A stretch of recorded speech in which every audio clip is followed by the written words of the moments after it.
the church throughout the entire world today. Behold, the bridegroom cometh.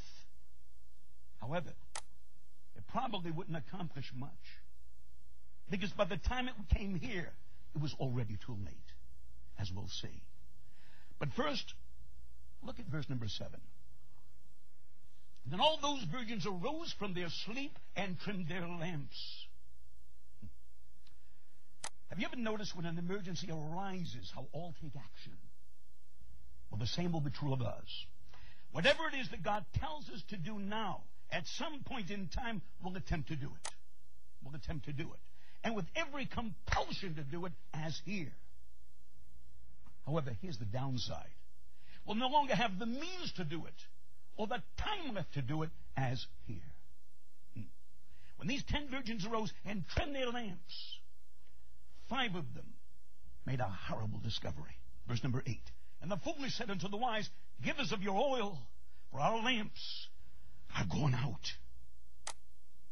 And brethren, isn't that how the foolish generally do things? They reach out for help when it's too late. But what should this teach us? Again, that what we should be doing now, at some point in time, we're going to attempt to do it. If we don't acknowledge our need for commitment now, we'll certainly realize our need for it then. Remarking on this, Matthew Henry said, listen to this, that the day is coming when carnal hypocrites would gladly be found in the condition of true Christians. Those who now hate the strictness of religion will at death and judgment wish for the solid comforts of it. Those who care not to live the life would die the death of the righteous. That's pretty profound. But we see it here. Those who didn't care if they even had oil, if they even had it, now desperately crave a supply of it. Give us of your oil, they beg, for our lamps are gone out. Verse number 9. But the wise answered, saying, Not so. Lest there be not enough for us and you. But go ye rather to them that sell and buy for yourselves. Now that response might seem unloving, but believe me, it was the only one they could make. Well, we can assist a person with their salvation. We can't give them any of our own. Only Jesus can provide that. So they direct them to the source. Go ye therefore to them that sell and buy for yourselves. Verse number 10. And when they went to buy, the bridegroom came. And they that were ready went in with him to the marriage, and the door was shut. Which implies that while God's arms are open to receive anybody today, at this point in time, the gateway to paradise is going to be bolted and locked forever. Let me add a little something here. As you know, a lot of Christians hope that Jesus won't come too soon. And also that his coming won't interfere with their happiness. Listen, his coming isn't going to interfere with anybody's happiness. For those who are waiting for his return, when he does return, true happiness will then begin. We see it here. Notice, please, not a one of these virgins said to the bridegroom, Come back for me later. And said every single one of them wanted to be with him then. And that's how we're going to be when Jesus returns. Desperately anxious to be with him. Not to stay here, but be with him. But unfortunately, verse 10 tells us that when they went to buy, or in the broader picture, well, half of the church of the running around, endeavoring to do what it should have done before, the bridegroom came. They that were ready went in with him to the marriage to spend all of eternity with him. The door, notice, was shut. As proof of what? That grace had seen its day. All that should be with Jesus were on the inside with him. And all who failed to get saved, or to be faithful after they were saved, were shut out and barred from his presence forever. Now, as a little footnote to this verse, let me explain the significance of this shut door here. According to Eastern customs, anybody could enter another man's house uninvited and watch him and his guests dine.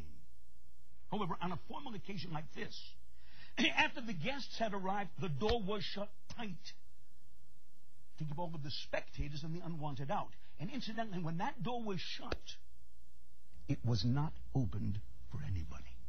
For anybody. With those thoughts in mind, look at verse number 11. Afterward came also the virgins, the other virgins, saying, Lord, Lord, open to us. Which proves that those who chose everything over Jesus in this life are going to want him more than anything else in the next one. Lord, Lord, they begged, open to us. We're your people. Our lamps are full of oil now. Isn't that sad? But again, it should definitely prove to all weak Christians that they'll all take their turn at wanting to become what they should have been before. That's one of the objects of this parable, to teach that. All right, let me ask you something. If somebody made this kind of a plea today, Lord, Lord, open to us, what should they expect to receive? Instant forgiveness. Immediate salvation. It doesn't matter how wicked they are. It doesn't matter how bad they are. But look at this. At this time, it's not going to matter how good they are. When that plea is made, then it'll be firmly turned down, and those who made it turned away. Look at it in verse number 12. But he answered and said, Verily I say unto you, I know you not. So he doesn't reminisce with them, or say, yes, I do remember you. Instead he tells them plainly, I know you not. And notice, please, there's no arguments on their part, as some think they're going to have on that day. They don't try to persuade them that, yes, we're worthy, Jesus. Instead, they know that they failed, so they depart. They depart. With his final words, I know you not, they're left to walk the streets of darkness with the rest of the unwanted. All right, after Jesus makes his case of what could potentially happen to any one of us by his parable of the 10 virgins, he warns in verse 13, look at this, watch therefore, for ye know neither the day nor the hour wherein the Son of Man cometh. In other words, don't slumber, don't sleep. Don't walk around with only half of what you should have as a Christian. Be filled with the Spirit. Keep your lanterns lit and watch therefore. Why? For ye know neither the day nor the hour wherein the Son of Man cometh. And brethren, please hear me. This is one truth that Jesus didn't want us to miss. Let me show you. Look back at chapter 24 at what he said in verse 36. But of that day and hour knoweth no man, no, not the angels of heaven, but my Father only. Look at verse 42. Watch therefore, for ye know not what hour your Lord doth come. Look at verse 44. Therefore be also ready, for in such an hour as ye think not, the Son of Man cometh. So just as often as he could, Jesus made it clear to everybody that nobody would know the day or the hour of his return. And who were among those who wouldn't know? All of God's people, as we saw in verses 42, 44, and chapter 25, verse 13. All of the lost, under the words no man, in verse 36. All of the angels, in verse 36. And also, listen, Jesus himself doesn't know.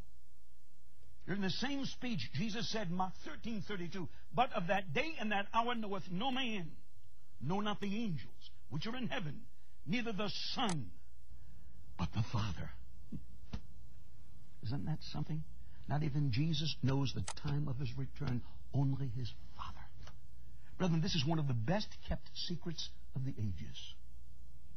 However, though we can't know the day or the hour, we should know the signs of the times. And knowing them, and that every one of them are evident today, we can also know that Jesus could return any second. Are we ready for that blessed event? The Bible tells us to be. What manner of persons ought ye to be, Peter said, in all holy conversation and godliness, looking for and hasting unto the coming of the day of God. James says, be also patient, establish your hearts, for the coming of the Lord draweth nigh. Paul told us to be looking for that blessed hope and the glorious appearing of the great God and our Savior, Jesus Christ. So let's do what Jesus told us to do at the end of the parable of the 10 virgins. Watch, therefore, he said. Stay alert. Stay vigilant. For ye know neither the day nor the hour wherein the